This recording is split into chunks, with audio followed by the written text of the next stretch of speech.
Mas o crente, ele não tem o que perder, ele vai perder a vida, morre, tá bom, mas vai para a presença do Senhor, porque já é uma coisa determinada pela fé em Cristo.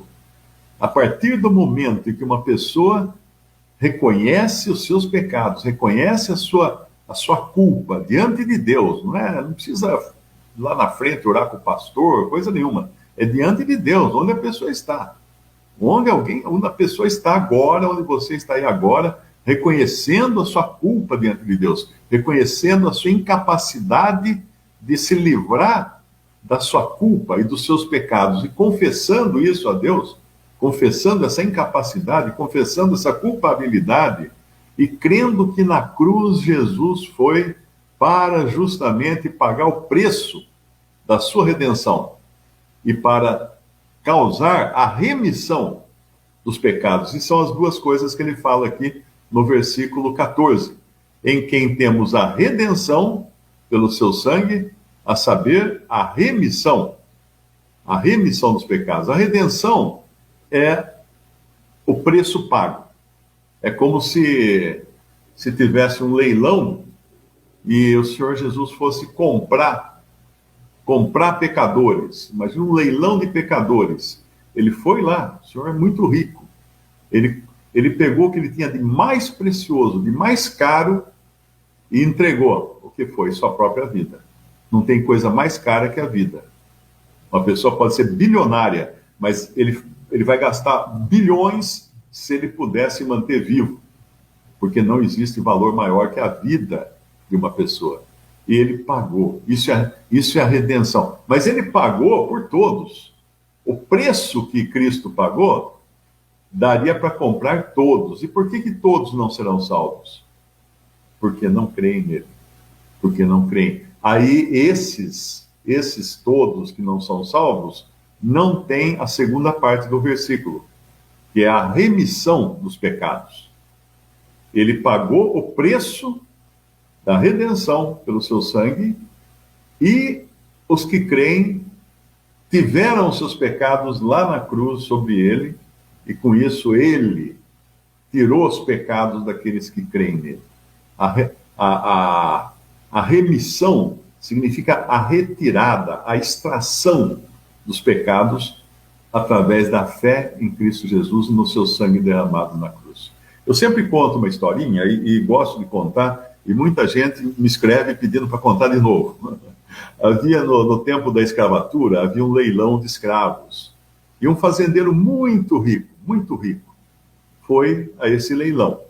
E havia lá escravos de todo tipo, mas havia um escravo velhinho, muito doente, muito fraco, quase caindo morto, de tão mal que ele estava. Aí, na hora que apresentaram esse escravo, ninguém deu lance. Claro, ninguém queria um escravo para levar para a fazenda e enterrar.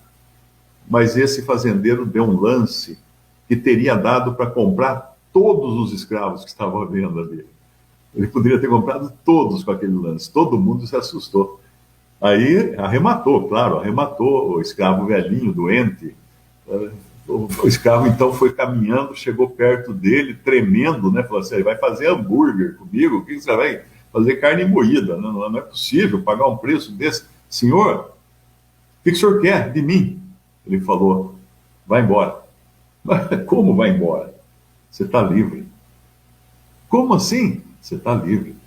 Mas o preço que o senhor pagou? Eu paguei um preço que ninguém poderia cobrir, porque eu queria ter certeza de que você hoje ia sair livre. Eu vi você ali sendo sorteado, sendo loteado, e eu te amei. E eu falei: eu vou salvá-lo, eu vou dar liberdade, nem que seja para os últimos dias da vida dele. Você está livre, pode ir embora. Aí o escravo virou para ele e falou: Senhor, por causa disso, por amor, eu vou te servir até o fim dos meus dias. Por amor. Isso é o Evangelho. O Evangelho, você crê em Cristo, você aceita o pagamento que ele fez por você e reconhece que foi um preço imensurável. E aí você fala: por amor, Senhor, eu vou te servir. Enquanto eu estiver aqui, eu vou te servir. Não é o contrário. Não é a história do... É como a história do êxodo, né, do êxodo dos hebreus do Egito, se a história dos hebreus no Egito fosse um disco tocado ao contrário, lembra aqueles discos que tinha vitrola, que você pegava e tocava ao contrário, fazia todo um negócio esquisito, lá um som esquisito, aí até falavam que os Beatles, ali o John Lennon ia morrer, o Paul McCartney ia ser papai, ou alguma coisa assim, e a Xuxa tocada ao contrário. Hoje é um problema, porque ninguém consegue tocar um CD ao contrário, né? Nem CD mais tem, agora tem que ser MP3 ao contrário. Mas naquela época, o que eu estava falando? Eu comecei a contar a história, eu me perdi aqui no meio, peraí. O Êxodo, o disco contado ao contrário. Aqui, Batista, a gente pode dar a mão e sair pelo mundo, viu, Batista? Eu e você, ó, tá difícil. Mas o Êxodo tocado ao contrário, seria assim o Êxodo. Lembra como é que é a história do Êxodo? O Senhor sacrifica um cordeiro no Egito, derrama sangue, aquelas famílias dos israelitas põem o sangue na porta, para que o anjo do Senhor, quando passar por cima do Egito, vendo o sangue, ele não entrará naquela casa que tem sangue e não matará o primogênito. Muito bem.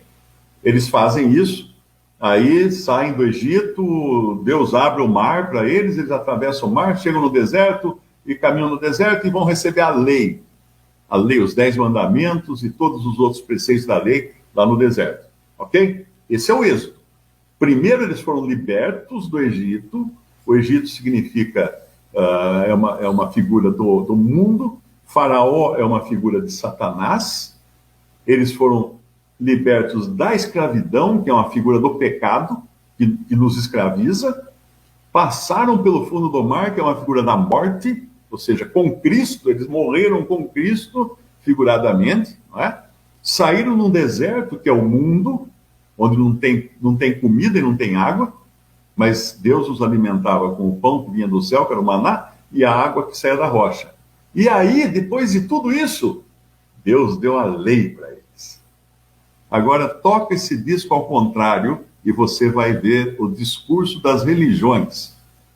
No discurso das religiões, o êxodo teria sido assim: eles estavam no Egito, Deus teria dado a lei para eles, Moisés no Egito ainda, na prisão, na escravidão, teria dado os 10 mandamentos e falado assim, ó, se vocês fizerem tudo isso direitinho, eu vou abrir o mar e tirar vocês daqui.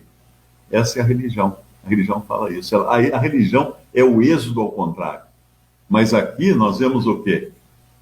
Ele nos tirou da potestade dos poderes das trevas, nos transportou para o reino do Filho do seu amor, em quem temos a redenção pelo seu sangue, a saber, a remissão dos pecados.